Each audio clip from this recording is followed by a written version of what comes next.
to another episode of AccessAbility. It's a show on YouTube where I talk about the video game industry, accessibility and representation. Basically, how can we help more people to play games, and more people to see themselves in the games they play? Released towards the end of the Wii's lifespan back in 2011, The Legend of Zelda Skyward Sword is, to put it mildly, one of the more controversial Legend of Zelda games. It doesn't really fit with the games that came before or after it. It is a game that is focused on motion controls, overworld as dungeon, revisiting a handful of smaller areas that aren't traditionally overworld connected, and combat that was largely about swinging your sword in the correct direction. Whatever you feel about Skyward Sword as a game, if you've played it, you probably fall into one of two camps. You probably absolutely loved it, or can't stand it. While I recognise that Skyward Sword in its original release had some big flaws, namely, nobody needs to talk to Fi that often, and no one needs to be told on every boot up of the game what a green rupee is, I still really love Skyward Sword. It is one of my favourite Zelda games of all time, and I'm kind of disappointed we're probably not going to get another game like this, at least anytime soon. I had luck with the motion controls in that they worked really effectively for me, and I really enjoyed the open world dungeon design, I really enjoyed the plot, I enjoyed the art style. I'm a big fan of this game. During a recent Direct, Nintendo announced that Skyward Sword HD would be coming to the Switch this summer. While the most immediately obvious change is the fact the game will now be in HD, there's a host of other changes that we know about, and some of them will hopefully make the game a lot more accessible to disabled players. So today, on AccessAbility, we're going to take some time to talk about The Legend of Zelda Skyward Sword HD.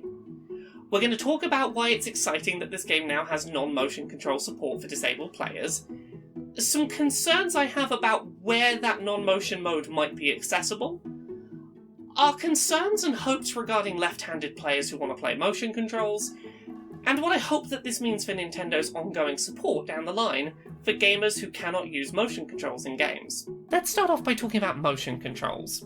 When Skyward Sword first released back in 2011, I was personally a big fan of the game's motion controls. As a right-handed gamer, with no physical disabilities that limit my ability to use motion controls, and having the luck of my controls registering properly, I really enjoyed the feel of immersion that came from one-to-one sword motions. I felt like I was really slicing up enemies as I fought through the game. That said, I recognise having that experience with the game was a privilege. For many disabled gamers, motion controls are simply not an option, due to pain, fatigue, or range of motion. This was very much Nintendo's MO, during the Wii years and beyond. Designed first and foremost for motion, with non-motion controls as an afterthought if they existed at all. The Wii's unique gimmick was motion controls, so if they weren't making games that were exclusively motion controlled, they were seen to not be utilising their own hardware effectively. This mindset has continued within Nintendo over the years since, an issue we're going to get back to later in this video. For disabled gamers, the news that Skyward Sword HD will support analog stick controls in place of motions for sword combat came as a huge relief. Not only should this open up the game to players who can use a regular controller without motions, but it should also make the game playable for players using either the Hori Switch Adaptive Controller or Microsoft's Adaptive Controller via an adapter. However, I do have one lingering fear about the implementation of stick-based sword combat in Skyward Sword. The fear that it might be a handheld mode-only feature. Now, this might seem like a silly fear to have, but I believe there's precedent to suspect this might be the case. Nintendo's Eiji Aonuma, when announcing the game during a recent Direct, was very specific in the language used to reveal button and stick only mode. It exists to ensure the game can be played in handheld mode or on the Nintendo Switch Lite system. There was no mention in that Direct of players who just don't want to use motion but still want to play docked. And if you want precedent for Nintendo making a button and stick control scheme exclusive to handheld mode on one of their games, look at Pokemon Let's Go Pikachu and Eevee, games that I bring up constantly on this show. This pair of Nintendo first-party games both feature a button and stick control scheme for catching Pokemon in handheld mode, but force players to use motion when docked. A stick and button control scheme exists, but you're not allowed to use it on the TV. Now, I'm certainly not saying that this will be the case for Skyward Sword. I think it would be a really foolish move for Nintendo to not anticipate the desire for that mode when docked. But from an accessibility perspective, I want to see Nintendo be crystal clear up front that non-motion controls will be available to docked mode disabled players. While Skyward Sword getting non-motion control support is a great step forward for disabled players being able to play the game, it does raise an interesting question. Could and should Nintendo adopt this approach for more of its software going forward?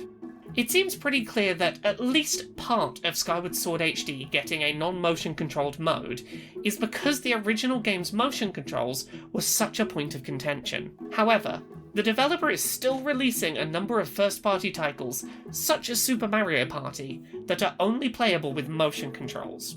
I would love to see Nintendo going forward make sure that all of their motion-controlled segments in games have alternative non-motion ways to play through them, such as using an analog stick to replicate the motions the player would be asked to do. While I recognise those additional control schemes would take additional work to implement, forced motion controls are one of Nintendo's biggest accessibility sticking points, and taking the approach seen in Skyward Sword HD going forwards would be a great step toward making games on their system more accessible. Nintendo, think about it this way. Cooking Mama Cookstar got pulled off of the eShop because it wasn't a high enough quality game, and even that game had an option to turn off motion controls and use sticks instead of motions. You're falling behind Cooking Mama Cookstar in terms of your support for disabled players who can't use motion controls on the Switch. While the addition of a non-motion control support mode for Skyward Sword HD is the most immediately apparent accessibility change this game has had made to it, I want to take some time during the rest of this video to talk about another accessibility issue that plagued this game back when it released on the Wii in 2011, and is showing no signs of being fixed with this port.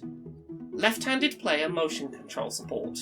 Prior to the release of Twilight Princess on the Wii, Link in the Legend of Zelda games had always been a left-handed character. It's a small detail, but one I know a lot of left-handed gamers in my life really felt a connection to. When the series first introduced motion controls with Twilight Princess on the Wii, Nintendo decided that because 90% of people are right-handed, they would mirror the entirety of the Wii version of Twilight Princess, making Link left-handed in the GameCube release and right-handed on the Wii. This didn't matter too much for Twilight Princess, as the motion controls were fairly simple and rudimentary, but it became a much bigger issue with Skyward Sword's addition of one-to-one motion controls, and led to Link being a permanently right-handed character in future titles. While some left-handed gamers were able to power through Skyward Sword, others found the requirement to swing around their non-dominant hand made later stages of the game difficult to complete, and switching around the hand they held the Wii remote in caused some disconnect between themselves and the character, which was hard to overcome. While Nintendo has not outright stated that Skyward Sword HD will only support playing as a right-handed Link, the reveal trailer for the HD port does state that Link will wield a sword in his right hand and a shield in his left, controlled by the corresponding Joycons. Additionally, the new Zelda-themed Joy-Cons releasing alongside the game feature a shield motif on the left and a sword motif on the right.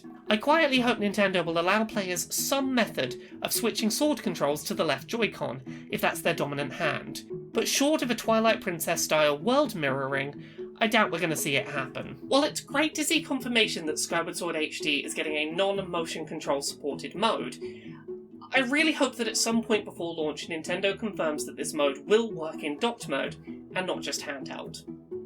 Nintendo has a track record of making non-motion control modes exclusive to handheld play, and that's going to really limit who this mode can help in terms of accessibility. Over the next few years, I would love to see Nintendo realise that there is a market for their games that are built around motion controls having alternative control schemes for those who don't want to or can't make use of motions. This is the Nintendo game that I would say probably was most built around motions during the Wii years. It was the flagship title that they said couldn't be done without motion, and they found a way to do it without motion controls, and this gives me hope that most of Nintendo's games could be made to work without motion. Nintendo, please look at what you've done here, and don't just use this as a one-off example where you go, oh, well, people didn't like the motion controls in this one, so we'll replace them. Do this for all your games. Give people a different way that isn't motion to interact with your games if they don't want to or cannot interact with motion controls. While I suspect we won't see any gameplay improvements made to The Legend of Zelda Skyward Sword HD to better support left-handed players who want to use motion controls, we can dream. Because When motion controls work in this game, they're a pretty magical thing, and I would love it if left-handed gamers got to experience the game the way I did. The magic that I felt the first time that I one-to-one controlled Link and got to feel connected to that adventure.